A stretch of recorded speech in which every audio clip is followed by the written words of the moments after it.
వడగళ్ల వర్షం కారణంగా పంట నష్టపోయిన అరటి రైతులకు ప్రకటించిన నష్టపరిహారంతో పాటు పంట బీమాను వర్తింపచేయాలని కడప ఎంపీ వైఎస్ అవినాష్ రెడ్డి డిమాండ్ చేశారు. ఈ మేరకు ఆయన పులివెందుల నియోజకవర్గంలో వడగాళ్లకు పడిపోయిన అరటి తోటలను పరిశీలించారు. పులివెందుల నియోజకవర్గం లింగాల మండలంలో ఈ మధ్య కాలంలో ఈదురుగాలు వడగళ్ల వానకు పడిపోయిన అరటి తోటలను కడప ఎంపీ వైఎస్ అవినాష్ రెడ్డి గురువారం పరిశీలించారు. పంట నష్టపరిహారం గురించి రైతులను అడిగి తెలుసుకున్నారు. ప్రభుత్వం ప్రకటించిన పంట నష్టపరిహారం ఇంకా అందలేదని బాధిత రైతులు అవినాష్ రెడ్డికి తెలిపారు. ఈ మేరకు ఎంపీ అవినాష్ రెడ్డి మాట్లాడుతూ లింగాల మండలంలోని గుణగణపల్లె, కోమంతుల, దిగువపల్లి, పార్నపల్లి, కామసముద్రం, లింగాల గ్రామాలలో ఈదురుగాలులు, వడగండ్ల వర్షాల కారణంగా అరటి చెట్లు పడిపోవడం జరిగిందని, అయితే కూటమి ప్రభుత్వం గత 3 నెలల కింద పడిపోయిన చెట్లకు నష్టపరిహారం చెల్లిస్తామని చెప్పినప్పటికీ నష్టపరిహారం ఎంత ఇస్తామనేది నేటికి నిర్దేశించకుండా కాలయాపన చేస్తోందన్నారు.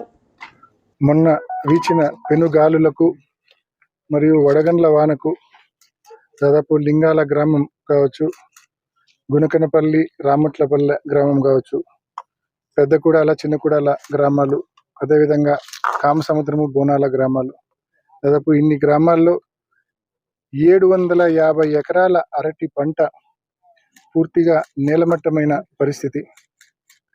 సరిగ్గా 3 వారాల క్రితమే తాతిరెడ్డిపల్లె, పార్నపల్లె, కోమన్నూతల తదితర వెలిదండ్ల తదితర గ్రామాల్లో కూడా 1420 ఎకరాలు, అంటే కేవలం 3 వారాల వ్యవధిలోనే ఒక్క లింగాల మండలంలో అరటి రైతులు దాదాపు ఈ పెనుగాలుల వలన కావచ్చు, లేకుంటే వడగండ్ల వాన వలన కావచ్చు, 2150 ఎకరాల పంట నష్టం వాటిల్లింది.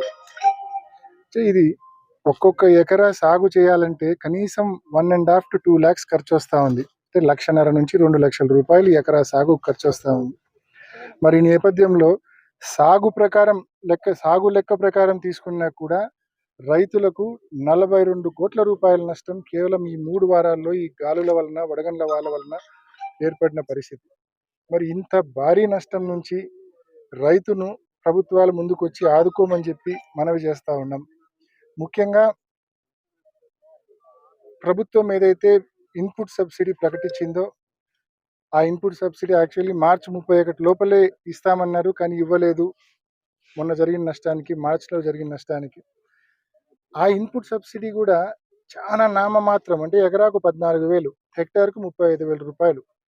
ఈరోజు సాగు చేయడానికి అయ్యే ఖర్చు ఎకరాకు 1,50,000 నుంచి 2 లక్షలు ఖర్చు అయితే ప్రభుత్వం ఇచ్చే ఇన్పుట్ సబ్సిడీ కేవలం 14,000. అంటే పంట నేలమట్టం అయిపోయినాక ఈ పంటను క్లీన్ చేయడానికి కూడా, పంట మొత్తము లేబర్ను పెట్టి క్లీన్ చేసుకోవడానికి కూడా ఎకరాకి 20 నుంచి 25,000 రూపాయలు ఖర్చు అవుతుంది. అంటే క్లీనింగ్ కాస్ట్ కూడా రాదు ప్రభుత్వం ఇచ్చే ఇన్పుట్ సబ్సిడీతో. అండ్ దాంతోపాటు ఇన్సూరెన్స్ 2000, ఈ పంట అంతా 2024 ఖరీఫ్కు సంబంధించిన ఈ అరటి పంట అంతా కూడా 2024 ఖరీఫ్కు సంబంధించిన బీమా లైవ్ గానే ఉంది. 2023 ఖరీఫ్లో ఏ గైడ్ లైన్స్ ఉన్నాయో అదే గైడ్ లైన్స్ 2024 బీమాలో కూడా ఉన్నాయని చెప్పి ప్రభుత్వం ఇప్పటికే ప్రకటించింది. కానీ దురదృష్టం ఏంటంటే, దౌర్భాగ్యం ఏంటంటే, ప్రభుత్వము బీమా ఇచ్చేది వెదర్ బేస్డ్ క్రాప్ ఇన్సూరెన్స్. ఈ వెదర్ బేస్డ్ క్రాప్ ఇన్సూరెన్స్లో నష్టాన్ని అంచనా వేసేది మొత్తము మండలంలో ఉన్న ఆటోమేటెడ్ వెదర్ స్టేషన్ డివైజెస్ ఏవైతే ఉన్నాయో వాటిలో రికార్డ్ అయిన గాలి స్పీడును దృష్టిలో, విండ్ స్పీడును దృష్టిలో పెట్టుకొని రైతులకు బీమా ఇచ్చే పరిస్థితి ఉంటుంది. కానీ దురదృష్టవశాత్తు ఈ మండలంలో ఎక్కడే కానీ ఏ ఒక్క ఆటోమేటెడ్ వెదర్ స్టేషన్ కూడా పనిచేయడం లేదు. మార్చి 25వ తారీఖునే కలెక్టర్ గారికి కూడా హార్టికల్చర్ వాళ్ళు లేఖ రాసినారు. ఈ మాదిరి ఈ గాలులకు చెట్లు పడిపోతూ ఉన్నాయి, ఏ ఒక్క ఆటోమేటెడ్ వెదర్ స్టేషన్ కూడా పనిచేయడం లేదు, పని చేస్తూ ఉన్నాయి కూడా పూర్తిగా లోపభూయిష్టంగా ఉన్నాయి.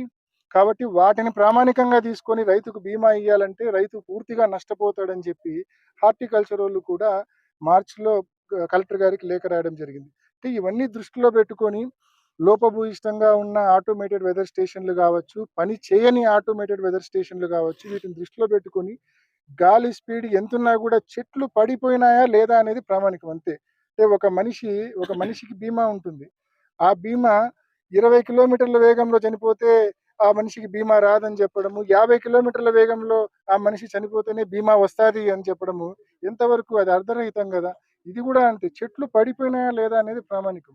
2150 ఎకరాల్లో పంట నష్టం జరిగింది ఈ 3 వారాల్లో. సో, పంట నష్టం జరిగింది స్పష్టంగా రెవెన్యూ అధికారులు, హార్టికల్చర్ అధికారులు ఫోటోలు తీసి సహా మరి క్రాప్ లాస్ ఎన్యూమరేషన్ అప్‌లోడ్ జేసినారు. గవర్నమెంట్‌కి పంపించినారు. సో, పంట నష్టాన్ని మాత్రమే ప్రామాణికంగా తీసుకొని, ఈ పని చేయని ఆటోమేటెడ్ వెదర్ స్టేషన్స్ కావచ్చు, పని చేయని లోపభూయిష్టంగా ఉన్న ఈ డివైజెస్‌ను పక్కన పెట్టి, పంట నష్టాన్నే ప్రామాణికంగా తీసుకొని, నష్టపోయిన ప్రతి రైతుకు ఇన్‌పుట్ సబ్సిడీతో సహా బీమా కూడా తప్పకుండా చెల్లించాలని చెప్పి గవర్నమెంట్‌ని మేము డిమాండ్ చేస్తున్నాం.